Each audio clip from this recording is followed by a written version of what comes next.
যদি কেউ পারেন একটু এটারে লেমনিটিং করে বিভিন্ন মসজিদে বা এলাকায় একটু আপনার লিফলেট বিতরণ করে দিতে পারেন। এই দোয়াটা তিরমিজির 3604 নম্বর হাদিস।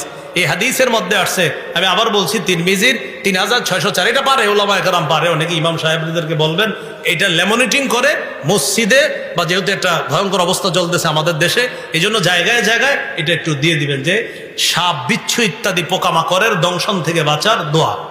তো দোয়াটা আমি বলি, সকালে 3 বার পড়তে হবে, বিকালে 3 বার, সকালে 3 বার, সন্ধ্যায় 3 বার। তো সকালটাকে ফজরের পর নেন সকাল, আর মাগরিবের পর নেন সন্ধ্যা। তাহলে ফজরের পর 3 বার, মাগরিবের পর 3 বার।